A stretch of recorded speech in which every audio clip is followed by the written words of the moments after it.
Asawa pa ni Ate Los? Ayun. Hi! Diyos ko, mga kababayan. Meant to be. Pauwi na kami dapat. Nakita namin kanina si Kuya Victor. So, nag-request po yung ating mga viewers na gustong makita si Kuya Edwin. Ito yung asawa ni Ate Los Vimenda.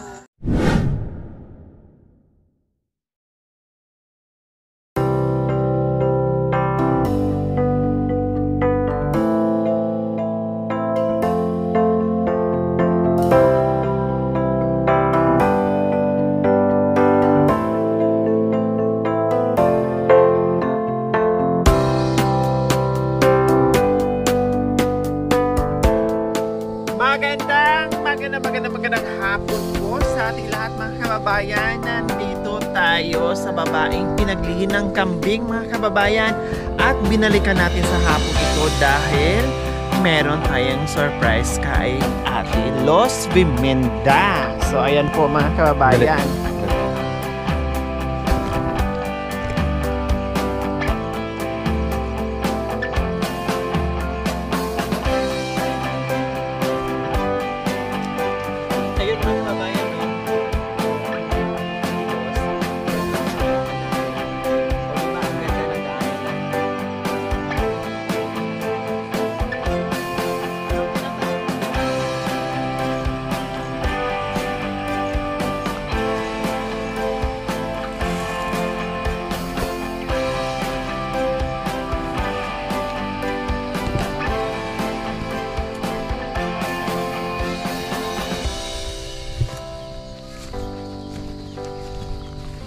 Totoo kayo yung mga kababayan mo. Yung iba, sabi lang pinaglihi sa palaka, pinaglihi sa daga, ngayon naman pinaglihi sa kambing. Ang dami ko nang na-i-vlog na pinaglihi ng iba't ibang hayop. Ay, ayan, may mani. Ay, akala ko wala na palang laman.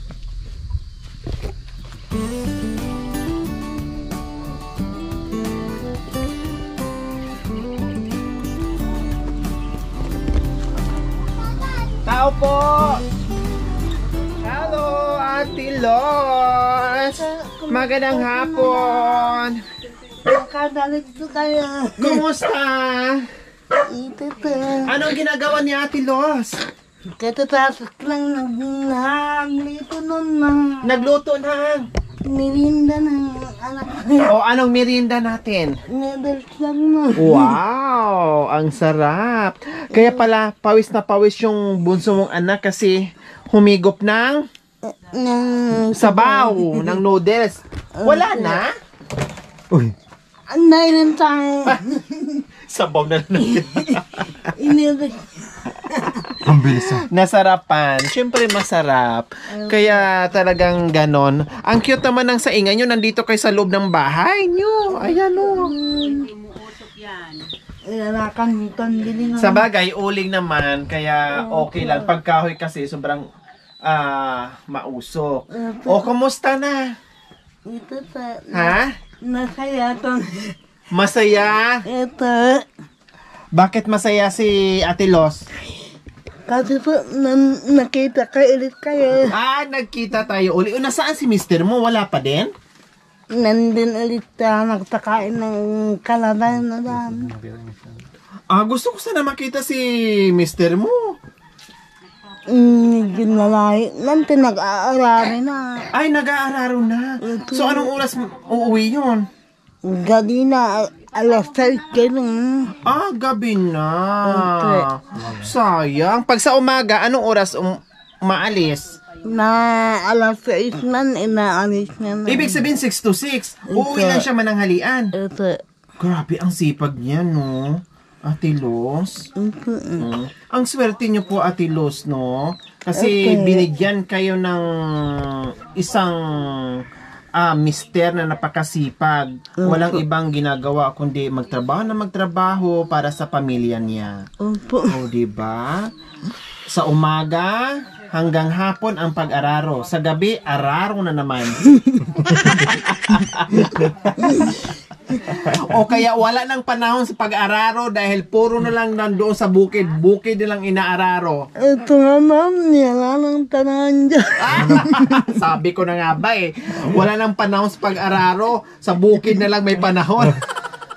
Sa TV. Natawa sa Ate Los. Natawa si Ate Los sa pag-araro, no? Wala nang panahon. Oo nga naman, Diyos ko. Pagod na nga sa umaga, pagod na nga sa hapon, pati pa naman sa oras ng pahinga, sa gabi. Magpapagod pa. Siyempre, pahinga na, no? Ate Los, no? Diyos ko, ang sarap. Muntik-muntikan ko nang maabotan yung merienda mo. Dapat yung pagluto mo ng noodles, nilagyan mo ng itlog. Itlog at saka nalangganan. Ay, ang sarap. Diyos ko, my God. Ang sarap, paborito ko pa yan. O, di ba? Masustansya, mainit-init at masustansya pa. O. Ay, ano? May nakadikit na. Ang tawag dito, Ate Los? Ano bang tawag dyan? yung bunga, yung bulaklak ng isang damo na pag iganyan mo didikit sa damit or sa balat. Ano po ang tawag, Ate Los? Kulit-kulit. Ilocano na. Kulit-kulit? Ito. Kulit. Makulit eh. Makulit pala tong no. Makulit pala tong halaman na to. O dito tayo, Ate Los, halika. Sabi naman mo, wala mas naman din. Dala ako.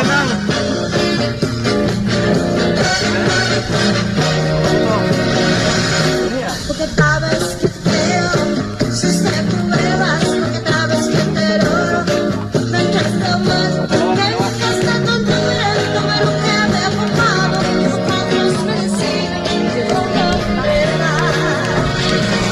Yehey! Nandito kami para sayawan uli si Ate Los Bibinda na nagmamayari ng Luzon, Visayas, Mindanao. Wow! O, di ba kailang wala dito yung mister niya? Kasi hindi mo madadat nandito na ganitong oras. Kasi sa umaga pa lang, alas 6 ng umaga umaalis na. Ang uwi naman alas 6 din ng hapon. Kaya hindi po talaga natin madadatan mga kababayan. No, hindi bali. Tayo ay babalik, no, sa abot ng ating makakaya. Baka tayo ay makapasyal pa tayo muli dito, no. Matsambahan natin na nandito yung kanyang mister. Syempre, nandito lang kami kasi bumalik kami mga kababayan dahil meron kaming na-vlog doon sa kabila, and then naalala namin bigla, sabi naman, tara, maghatid tayo ng merienda sa mga anak ni Ate Los Biminda. So, ayan. Hello, Ate Los, ito yung aming pa-Jollibee sa mga kiddos mo. Oh. Thank you to ulit na. Tamang-tama, wala pa kayong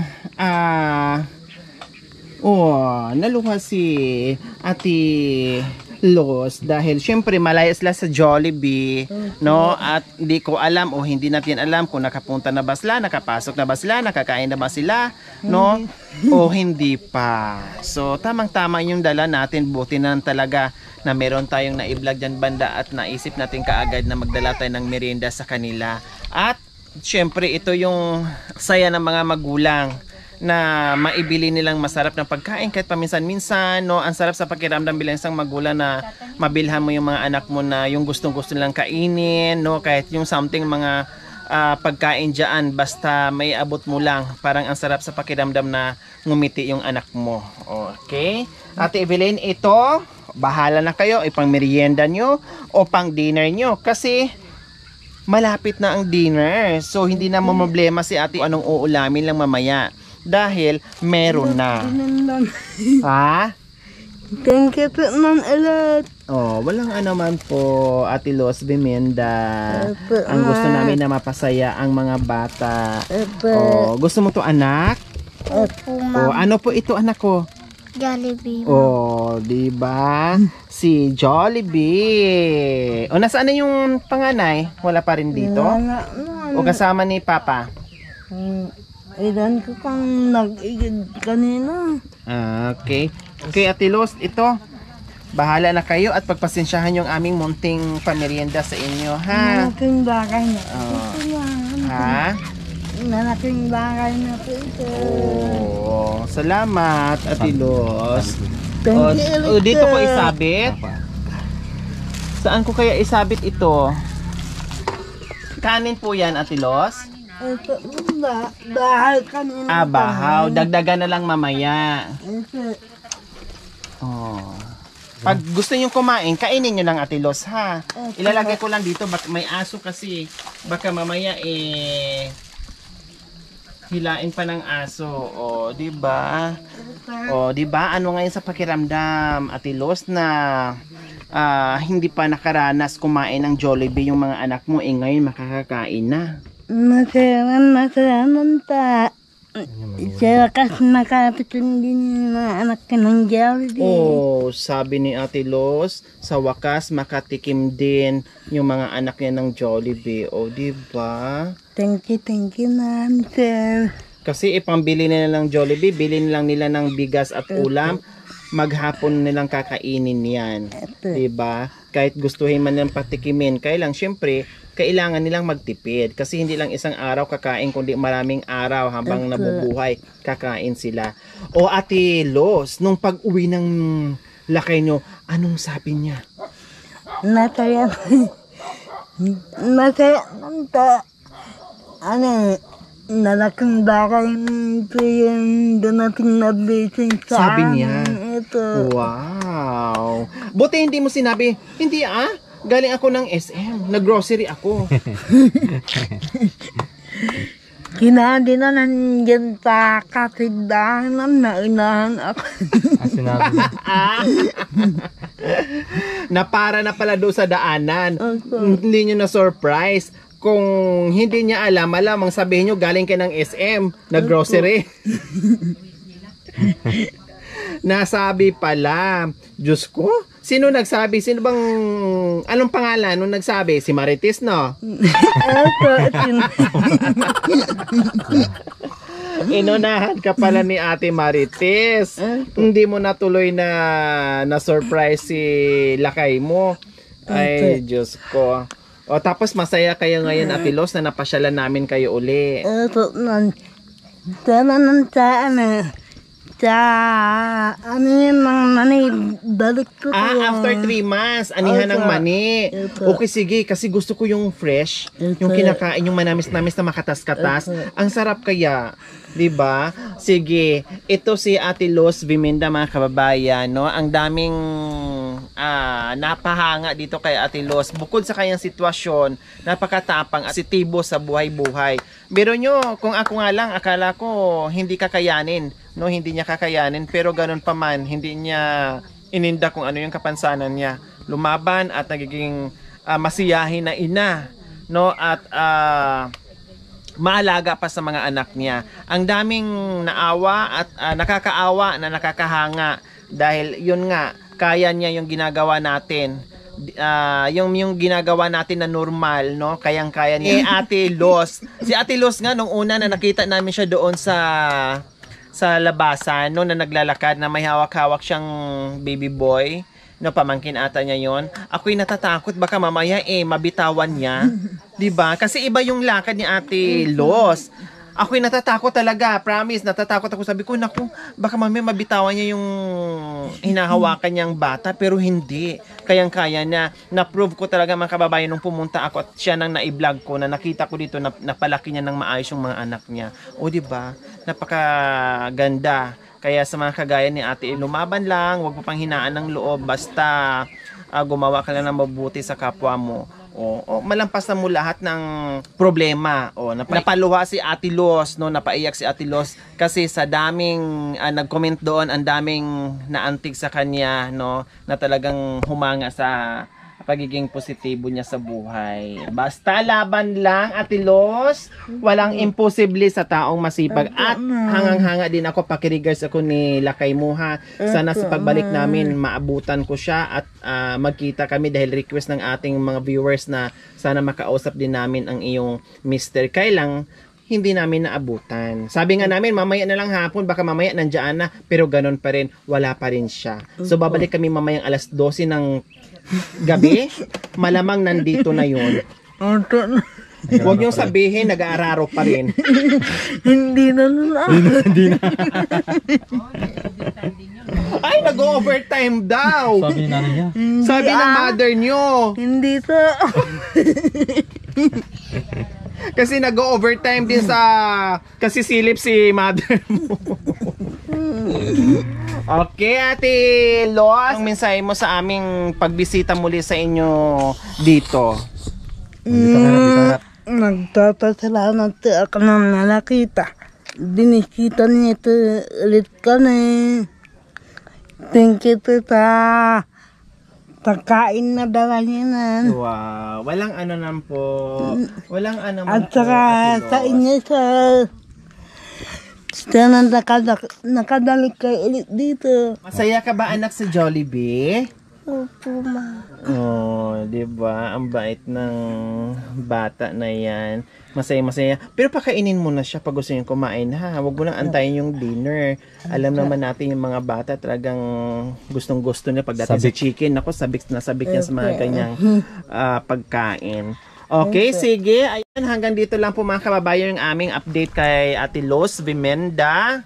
No, dinaanan namin kasi may vlog kami doon sa kabila, kaya sabi ko tara silipin natin sila at kumustahin natin. Kaya maraming salamat po muli sa inyong lahat, sa ating mga subscribers, no, YouTube members, followers, viewers, commentators, sa lahat po na nandito sa amin araw-araw na hindi bumitaw sa araw-araw ng aming misyon, na nanonood without skipping ads. Maraming salamat po dahil Diyos ko po mga kababayan, congratulations sa ating channel, no, nakasama pa rin po tayo sa top na charity vlogger mga kababayan na napasama tayo. Maraming salamat. Hindi ako magsasawang magpapasalamat sa inyo dahil sa inyong suporta, kaya tayo ay nakapasok sa top 8 last month at saka itong buwan. Maraming salamat po sa inyong lahat. So ayan, sa mga kababayan, nandito kami muli kay Ate Los Vimenda sa tuktok ng kabundukan, at maraming salamat po sa walang sawang pagmamahal sa amin at sa buong team. Nawa ipagpalain pa po tayo ng Panginoong Diyos. Araw-araw nawa ibigyan pa po tayo ng kalakasan ng katawan sa araw-araw. Nawa ibigyan pa tayo ng mahabang buhay upang sa ganun marami pa tayong bundok na aakyatin at magmahagi ng kasiyahan at biyaya sa mga kababayan natin na lubos ng ilangan. Maraming salamat po. Sa mga kababayan, huwag niyo pong kalimutan paki-share at subscribe sa aking YouTube channel, Lori Aquino Talita. Maraming salamat po. God bless sa sol. Bye! Nakatitig lang sa akin yung bunsong anak ni Ate Lo. Sabi niya, bakit na napakadaldal nito? Diba? Nandito na naman yung maingay. Oh, diba? Okay, sige, dito na kami, ha. Paki-regards na lang sa Mr. mo, Ate Los, ha. Okay.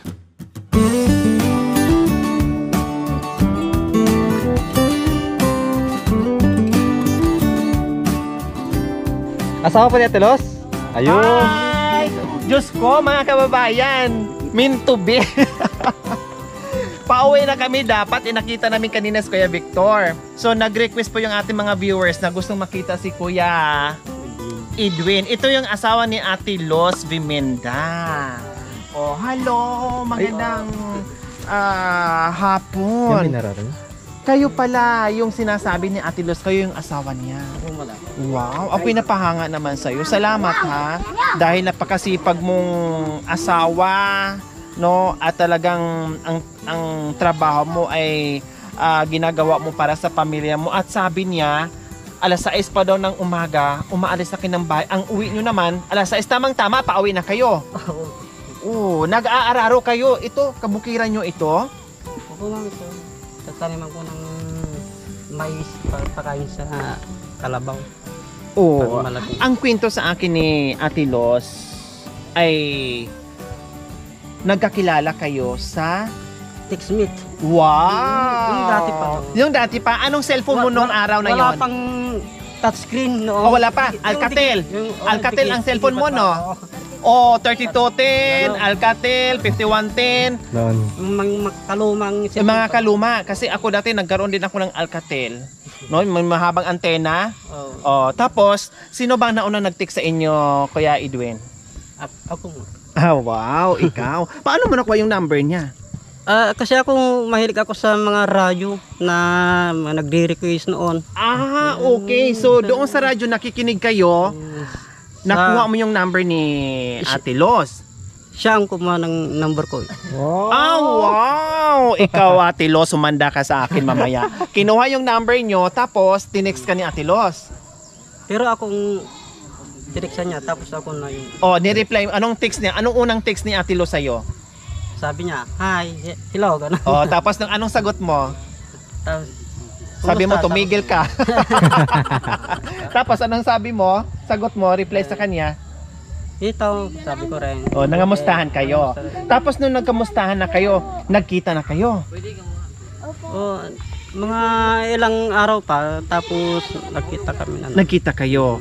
Tapos nung nagkita kayo, syempre hindi mo alam Hindi kung ko sino alam. si Ate Los Biminda, kung anong pagkatao niya. Nung nagkita kayo, nung unang araw na nagkita kayo, anong unang sabi mo sa kanya? Nung Niligawan mo na? Hindi pa. Naman. Hindi pa. Nagkakilala kayo. Opo. O tapos, nag-date-date kayo, ganon. Dito na lang sa bahay nila, ma'am. Hindi na kami Talagang, lapso. wow, ang galing naman. Dito na- Talagang sa bahay mo siya dinala. Talagang pumunta ka doon mismo sa bahay niya, humarap kayo sa mga magulang niya. Opo, ma'am. Wow, ang bait naman. O di ba? Hindi kasi katulad ngayon mga kababayan na sa text lang ay talagang magkasintahan na, doon na sila nagkakasagutan sa text lang, no? Noon kasi formal kang liligawan, formal kang susuyuin, pupunta ka talaga sa bahay, magpaalam ka sa mga magulang o doon ka liligawan, never mo siyang bibit-bitin kung saan-saan lang na makikita mo sa gilid-gilid na naka-holding hands na. Sila hindi, tama? Dito na lang sa bahay nilang niligaw. Opo, sa bahay na sila. Tapos, nung sa bahay na, syempre, nakita mo si Ate Luz na ganyan, anong sinabi mo sa kanya o anong sabi niya sa'yo? Natutuwa po na pumunta ko rito at pinakilala ko sa Mga magulang niya. So, nung nakita mo si Ate Luz, hindi ka nagdalawang isip na uuwi ng bahay o aayaw o... Syempre, sabihin na natin ganyan yung katayuan ni Ate Luz. hindi ko Natanggap mo siya? Opo, ma'am. Tanggap mo.